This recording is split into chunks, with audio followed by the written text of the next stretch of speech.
This is the first lecture in the class of lifespan development for social work, and this is the introduction, basic overview of lifespan development and what we will cover in this class this semester.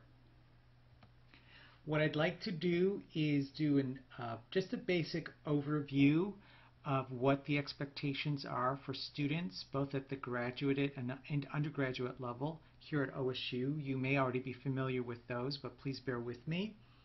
I also want to spend time with you talking about lifespan development, what is meant by that term, and person in environment, what is meant by both of those terms.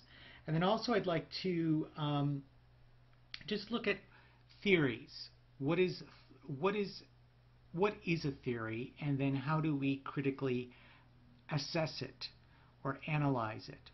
And then I would like to do a very brief overview of several of the most important human behavior theories that have been influential in social work, as well as in explaining human development across the life cycle. So why don't we get started with expectations at the undergraduate and graduate level. Please remember that students are responsible to follow the code of student conduct in all academic work.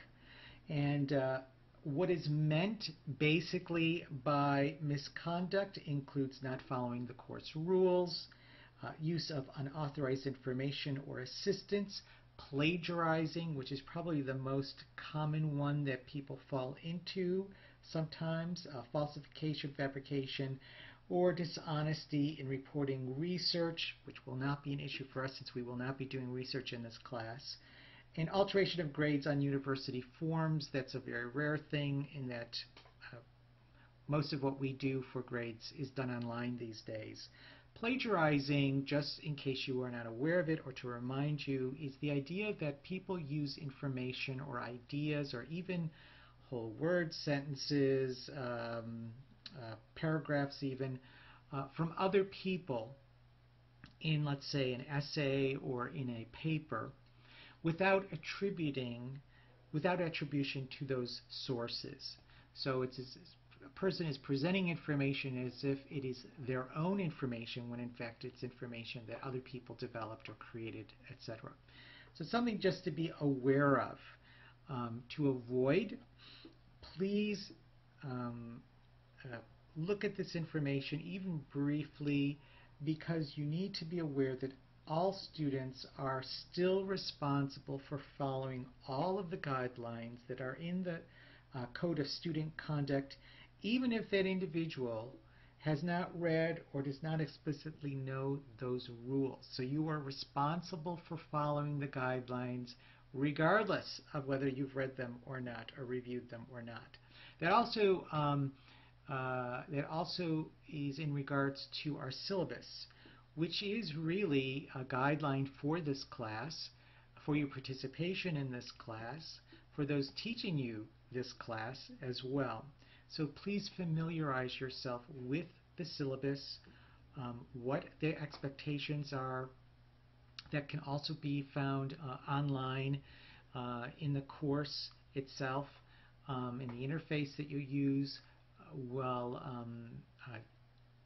getting to the lecture, getting to notes, finding more information about the class or regarding subjects that we will cover in class. That is your responsibility, so please follow those guidelines. Okay, enough of the finger pointing. Let's get into why lifespan development.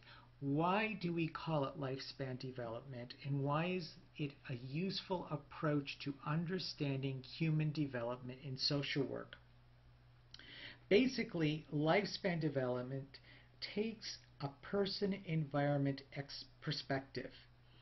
And what that means is that it looks at the individual, such as, in this case, the genetics of the individual, the personality of the individual, and the environment, which includes both the physical environment, such as in utero for the fetal development in utero, let's say, or as well as, I should say, the social environment, which includes interpersonal relationships, as well as generational issues, historical issues, cultural issues.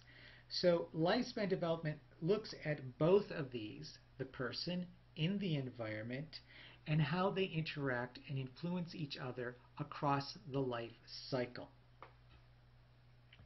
Now, when we talk about life cycle, we're talking about basic periods of human development.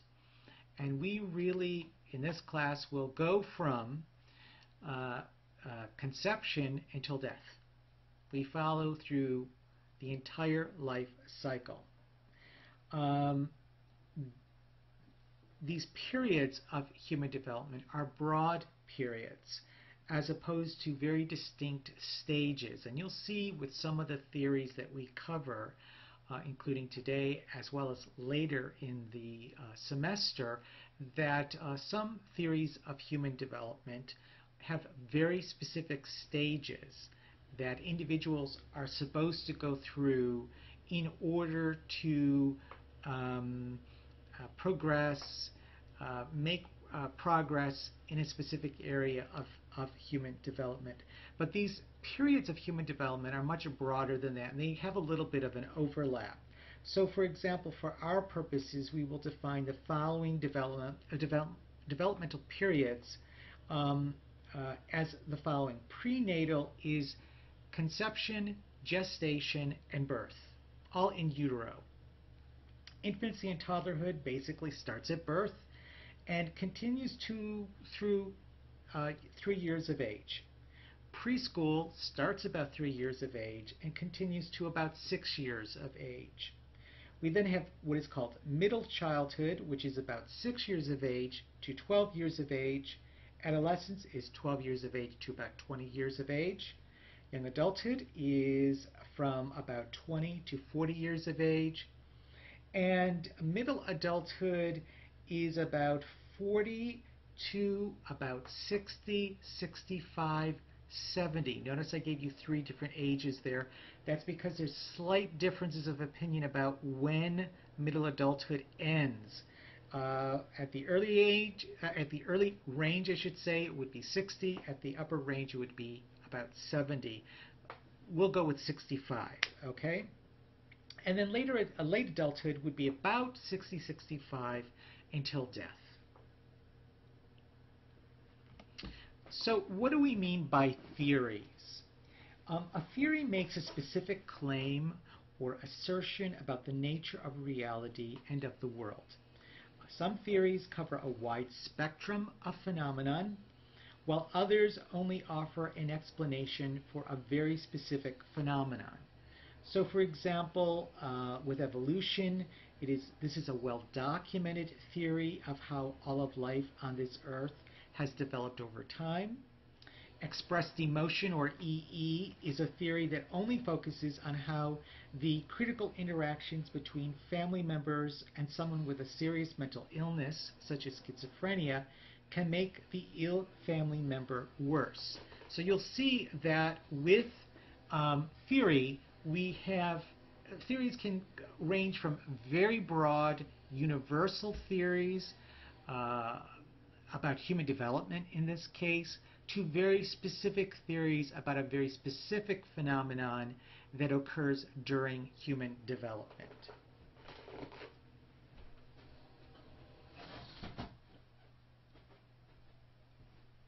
Okay, so in theory building, particularly here in the West, theories have developed in 2 basic ways, and this is inductive as well as deductive reasoning. Inductive reasoning is starting with a particular experience, particular case, and extrapolating a general conclusion about other similar phenomenon. So it's a form of reasoning that makes generalizations based on individual instances. We'll see this with some of our theories. For example, although we're not going to go into a lot of detail about psychoanalysis or Freudianism, Freud used himself as an analytic subject in order to then induct, I should say, or create a hypothesis about what the experience of being human, of emotional life, of cognitive, I should say psychological development occurs for all human beings. He also used case studies, specific examples of patients that he worked with, and then he extrapolated from their experiences to a broader audience. Deductive reasoning is starting with the general, which would be a hypothesis, for example, about a class of phenomenon, and then testing to see whether that hypothesis actually explains the phenomenon as predicted. It makes a general assertion or claim about the world, and then it tests the accuracy of that claim. Deductive arguments are attempts to show that a conclusion necessarily follows from a set of premises or hypotheses. So much of modern science, particularly in the biological sciences and somewhat in the social sciences and behavioral sciences, is deductive reasoning. It's starting with a hypothesis, creating a method of testing that, or following a specific method of testing that hypothesis to assess the accuracy of the hypothesis. And you'll be learning more of that if you haven't already learned about that in some of your research courses. Both forms of theory building have flourished in the West, although inductive has had much more influence over the general sciences, social and behavioral sciences, I should say deductive, over the general sciences, social and behavioral sciences, as well as the professions in general, which I just mentioned. Okay. What are the key features of the scientific method that is principally used in deductive reasoning? And I've kind of basically reviewed that very quickly. It's proposing a hypothesis about the nature of a phenomenon, I should say. It's typically thought of as being able to explain, that is, predict the phenomenon. It's gathering data to test whether the hypothesis is accurate. There's a modifying or rejecting of the hypothesis based on the results of the analysis of the data. Typically, others then will come along with similar hypotheses and or the same hypotheses, and then test those similar hypotheses or the same hypothesis in other research projects, I should say. And then over time, there's a review of what the body of literature, the body of research has to say about this hypothesis or maybe class of hypotheses. And a general consensus forms as to whether how accurate the hypothesis is, how to modify future research to gather more information about maybe there may be gaps in knowledge or in research around the hypothesis or group of hypotheses. And then future research will come along to test further other conclusions, other hypotheses that tend to be generated from previous hypotheses. Understand, however, with the scientific method, that future scientific studies might call into question previous hypotheses or modify these hypotheses. This is normal. In fact, this is expected, and it is in fact encouraged. It's not to say that sometimes the scientific community doesn't become a bit comfortable in its hypotheses and asserts that those hypotheses are absolutely rigidly right, and then suddenly something comes along to kind of blast out of the water previous assumptions. Typically, though, the changes, if there is a major change in consensus about previous hypotheses, it's because there's been a real a change in there have been some real technological advances in data collection and data analyses, so that previous hypotheses come under even greater scrutiny with new technology, with new information. Okay, So that is the overall scientific method. Why do I cover that with you at the beginning of this course? Because much of the information that we're going to focus on regarding human development, what we know about human development, is based on scientific research and this type of scientific methodology. The other issue I'd like to bring up is critical thinking. And you'll see here that here you have this individual with a big question mark. The individual is leaning on this big question mark and asking, does the theory work? How do we know if the theory works? Critical thinking is all about evaluating and analyzing theory and information that we gather or we get about phenomenon. In this case, our phenomenon will be human development across the life cycle. So some of the questions we can ask ourselves about the information and about theories is, does it work? And what I mean by that is there evidence that the information is corroborated, is supported by data, by a number of well-developed studies, for example? Does a particular theory about human development work in explaining human behavior or explaining development in a specific way? How do we know that a theory works or the information is accurate? That is, what is the evidence? What kind of research studies were done to gather the information? Small studies with few subjects that only look at a specific group of people and then extrapolates on everyone else are probably not as accurate in its information in the long run than studies that include thousands of people across multiple communities across time.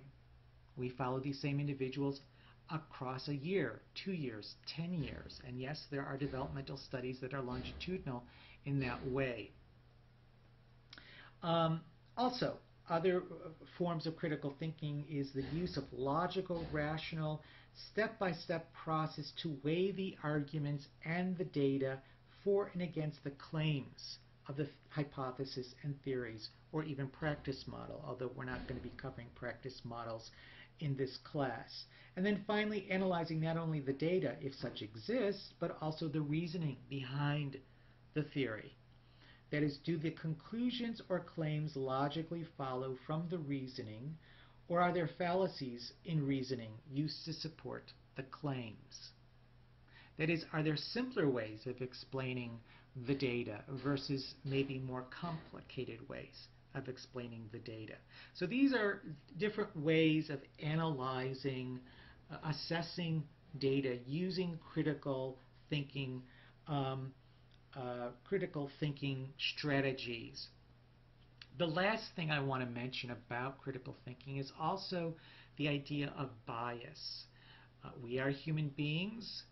It typically, although research methodology is designed to try to minimize the biases of the researchers who are involved in gathering the data and testing the hypotheses, invariably, especially when we talk about human behavior, it's difficult to totally cancel out all of these biases. So we have to remember that issue, particularly with the information and data that we're going to use in the lectures, in the textbooks or readings, in any videos or other things that we may review across the semester. Much of the information that we will use to describe the human development across the lifespan is based on samples from the West, firstly, from industrialized countries, firstly, and secondly, typically from middle class and sometimes only white samples. It's not always true. There has been some diversification in communities that are involved with this kind of research. But there is that bias of Western industrialized countries, middle class, and possibly only white samples that are used in the research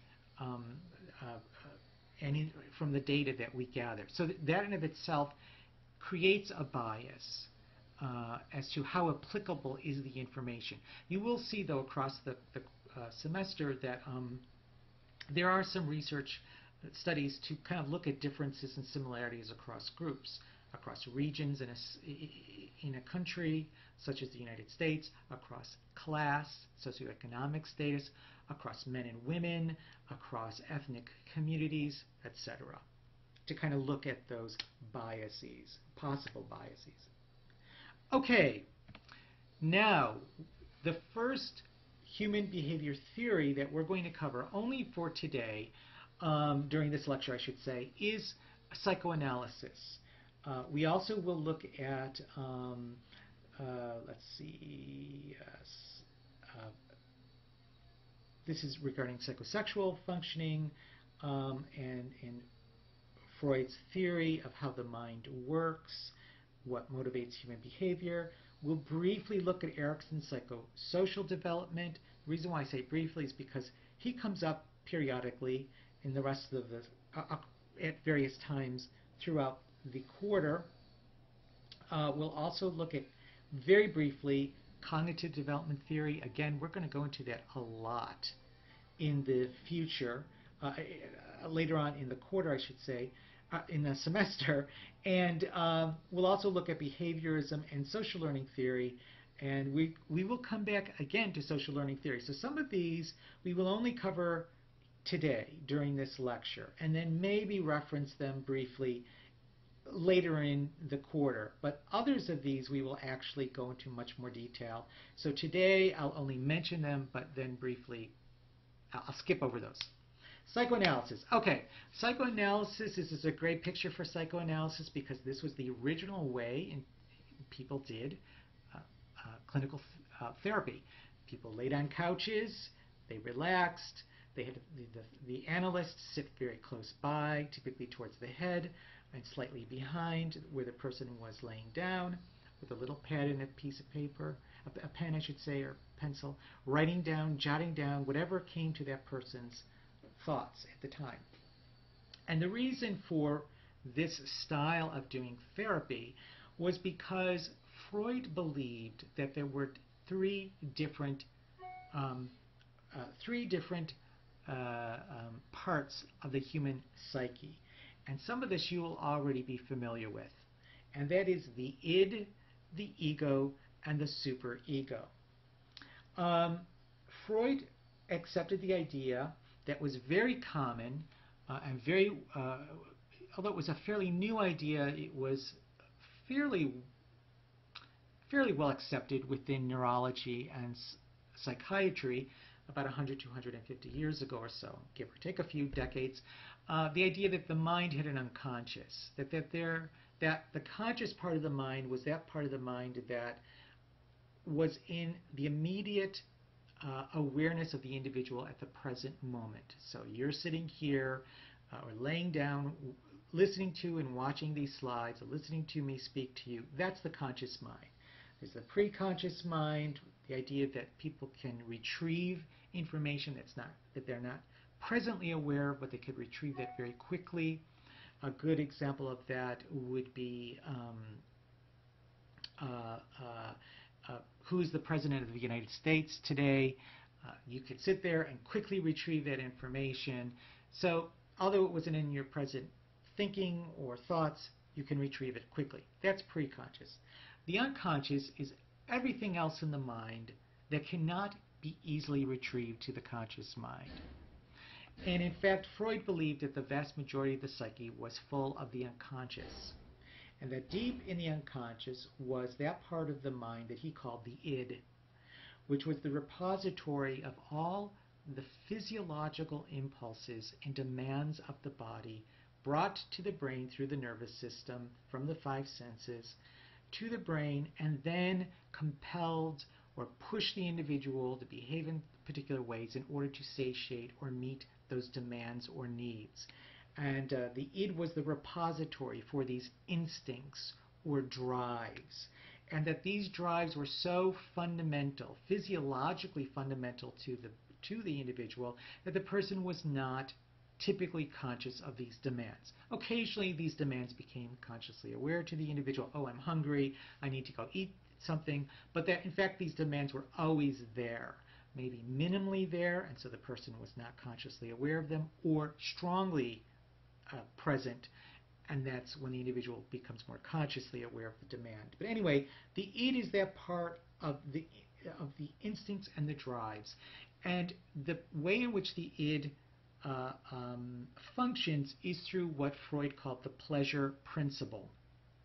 That is that the demands of the instincts, of the drives, must be met, taken care of immediately, regardless of consequences. Okay? Then there's the ego. The ego is that part of the mind that we would describe as the I, the person who knows who he or she is. It's that part of the individual that is always consciously aware of what is going on around it. The ego is responsible for meeting the demands of the id. The ego may not always be consciously aware of every single demand that comes out of the id, but it is responsive to those demands at the same time. It searches for objects to satisfy these instincts, these desires, these wishes, and it functions according to the reality principle. That is, it takes care of the need as soon as it is realistically and appropriately, a realistic and appropriate object is found. Ego represents reality and to a considerable extent reason. Then the last part of the mind that Freud mentioned was the superego. And the superego is that part of the mind that keeps track of the awards, punishments, social taboos, what's right, what's wrong.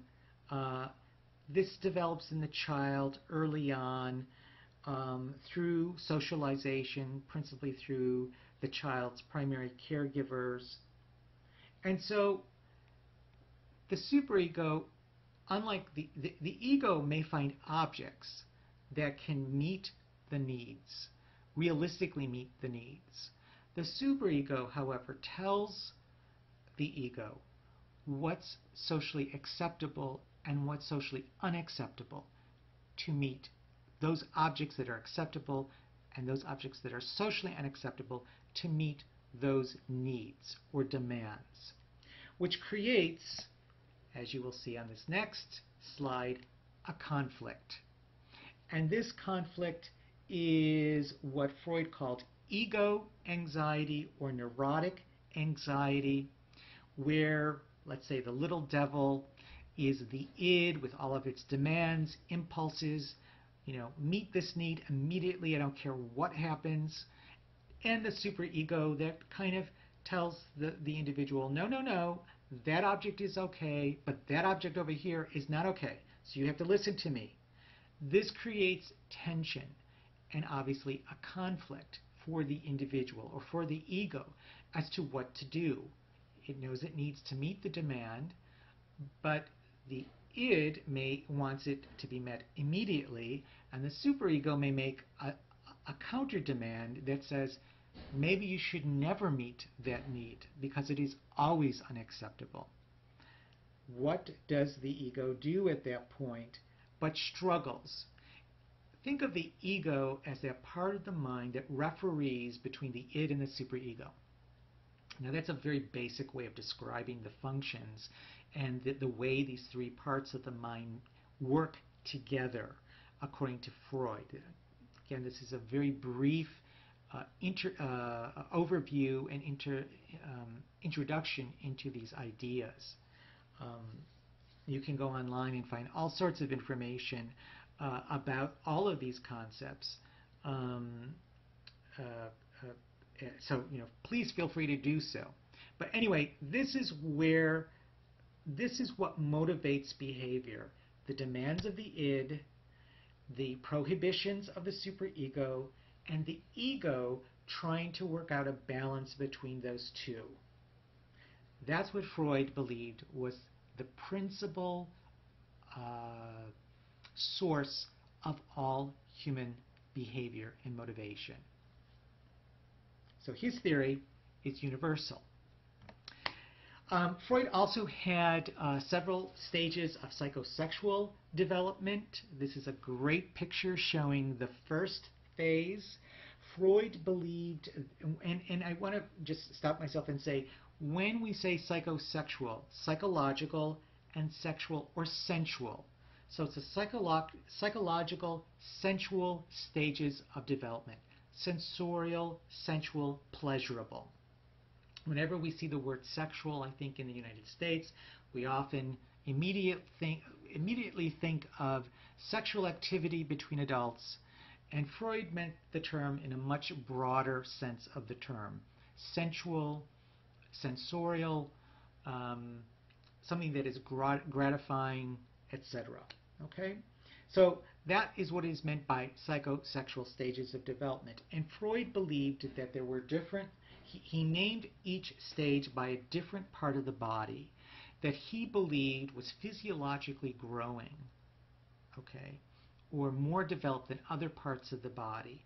And therefore, the impulses of the id, the sensual drive impulses of the id, would tend to then focus on that part of the body because of the growth that was occurring there and the maturation that was occurring there. So for example, with this picture we have the oral stage, which goes from birth to about 1 year of age, and the mouth is the focus of attention with sucking and feeding, and often the child putting things into its mouth regularly. This is a classic example of the baby putting its foot in the mouth, and Freud would have argued that that's because the mouth was an area of development and growth during that part of life. So a lot of the id impulses were focused on that part of the body. There's then the anal stage, which was from ages 1 through 3. The anus is the focus of attention, of physiological attention, as well as psychological development, because children begin to pay more attention to such issues as defecation, as something of interest, as something pleasurable. Toilet training typically begins during this period of life, which then makes the anus, again, even more an area of focus of the body for the individual. There's then the phallic stage, which is the principal period that lasts from 3 to 6 years of age when we get into development in the genital area. Obviously, we're not talking about the kind of development that occurs during puberty, but Freud argued that there was a growth period that was prepubescent around the genital area between the ages of 3 and 6. And he introduces at this point the idea of the Oedipus complex, the idea that children become enamored with their opposite sex parent while viewing their same-sex parent as an object of conflict, as an object that is in competition with the other parent, and that the way in which the child typically resolves this issue is through the process of identification. It's a form of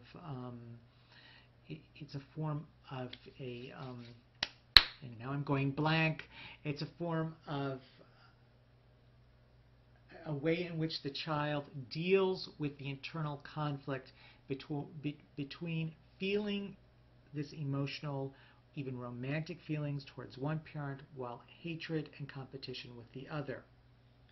And the way the individual, the child, manages that is by identifying with the same-sex parent.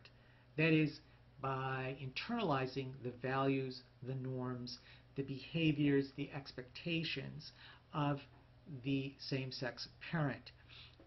This is how, according to Freud, the superego developed. This is the first stages of development of the superego, of internalizing the cultural mores of society for the young individual. The picture I have here is based on Oedipus. Freud called this the Oedipus complex because he based it on the Greek tragedy in which Oedipus is a young man who at birth is separated from his biological parents. Later in life, without knowing who his parents are, he meets his mother, falls in love with her, she falls in love with him. He sees her husband, which is his biological father, as a rival. There is a tragedy that involves the parents and Oedipus. He realizes that in fact these people, his love object was in fact his mother, his rival was in fact his father, and he gouges his eyes out in shame, in remorse over what has happened. And so Freud felt that this was a classic, that in fact this story was based out of what all human beings go through during the Oedipal, this I should say phallic phase, between the ages of 3 to 6 years of age. Okay. Let's see. The last phases then are last periods are then latency, which is between the ages of 7 through 11. It's a period of relative calm. Physiological changes tend to slow down during this period of time. So then the id impulses also tend to slow down. The conflicts between the superego and the ego, the superego and the id, calm down because there are not a lot of physiological changes that are occurring at this time. And then the last stage is the genital 2 stage, which occurs at the onset of puberty and lasts to approximately the age of 18. Okay, that's what we're going to do with Freud. I now want to move on to Erikson. Erikson has, let's see, 1, 2, 3, 4, 5, 6, 7, 8 stages of psychosocial development. Psycho meaning psychological, social meaning interpersonal development. Erikson fully accepted the ideas of Freud and in fact saw his idea of psychosocial development, his 8 stages of psychosocial development, as being in addition to what Freud had already described. Again, we're not going to go into a lot of detail right now because later in the semester we will talk about in a little bit more detail Erikson's psychosocial stages of development. There are 8 stages from birth to death. So unlike Freud, who stopped at about the age of 18 with his ideas of psychosexual development, Erikson believed that psychosocial development started at birth and continued until death. And like I said, we'll get into that a little bit later in the semester. Also, there are theories of cognitive development. Piaget, probably some of you are already aware of Piaget's ideas. He really was interested in how thinking developed. How do children look at the world, experience the information they get from their 5 senses? How do they think about it? How do they remember it? How do they retrieve that information? How do they gather that information, etc.? And he believed that this developmental process include what he called adaptation, which is the process in which new information is taken in from the environment and then responded to. And again, we'll get into this more when we get into cognitive development in a few weeks. Then there's behaviorism. Basically, behaviorism is a theory of human behavior as well as human development that states that all of human development, at least in its, I should say, in behaviorism's original purest, quote-unquote, purest form, that all human behavior and human development occurred through a process of learning. There's classical conditioning, which we're not going to cover, but we will cover operant conditioning, again, in bits and pieces throughout the rest of the semester. What is meant by operant conditioning is the idea that learning occurs through reinforcement, that a certain behavior is reinforced. The reinforcement comes either after the behavior has occurred, or the reinforcement stops when the behavior occurs. And I'll explain what I mean by that. Positive reinforcement is a reinforcement or stimulus that occurs after a target behavior occurs. And that stimulus is usually pleasant to the individual. So a child finishes an exercise or finishes an assignment, and the teacher gives the child a little gold star. That gold star is a pleasant stimulus for the child, and it occurs after the target behavior, that is, the assignment is completed, occurs. Negative reinforcement also increases behavior. Okay, this is not punishment. Punishment is a negative stimulus that is meant to decrease behavior. Negative reinforcement does increase behavior, but through negative or unpleasant stimuli. The unpleasant stimuli continues and continues until the desired behavior occurs, and then the stimulus, the negative stimulus, stops. A very good example of this is when you get in your car and you start the motor, a buzzing or a dinging noise begins. And that stimulus will continue until the person reaches over and puts on their safety belt. And as soon as the safety belt is clicked in, the stimulus ends. So it's a mild, irritating stimulus, negative stimulus, continues until the person puts on the belt, and then the stimulus ends, which reinforces the person putting on the safety belt. Why? Because the next time they get in, they're going to hear that noise and think, oh, here we go again with that stupid noise. All right, I'll put on my safety belt. Turns around, puts on the safety belt, the stimulus ends, and reinforces, encourages the behavior. And then lastly, for this lecture, we're going to also review social learning theory. And social learning theory is, like Erikson is an extension of Freud. Social learning theory is an extension of behaviorism. Social learning theory accepts the ideas of learning as put forth by behaviorism, but extends learning to that the learning process also occurs through observation, that the person does not always have to experience the reinforcements themselves to learn when a behavior might be desirable and when a certain behavior should be avoided. They can learn by observing what happens to others and what occurs to others when those other people perform or do certain behaviors. Let's see. One of the most important ideas about social learning theory is that there are models, or role models is another way of putting that.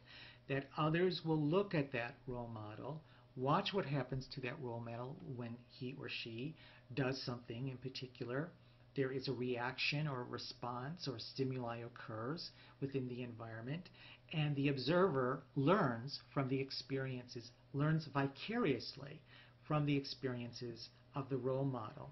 Role models can be people that are known to the observer, can be people directly within the environment that the observer is in, or can be characters in TV shows, movies, role models such as sports stars, rock stars, musicians, TV personalities, etc. So you see here that this is a picture of children watching TV, and they are pointing at the TV, probably at something that's occurring, maybe somebody or maybe cartoon character is doing something, and they're finding that this is pleasant. And the idea of social learning theory is that children can learn through observing what to do or not to do by watching TV characters, cartoon characters. One of the biggest issues that have come out of social learning theory is the idea that children can learn to be more violent through observing TV characters, movie characters, or characters in video games, for example. So that's why I chose that particular image for social learning theory. I think it's very apropos. Okay, that is all for today. Thank you so much for listening. Of course, you can rewind this, so to speak, and rewatch it if you need to. I will talk to you again next week. Thank you. Bye-bye.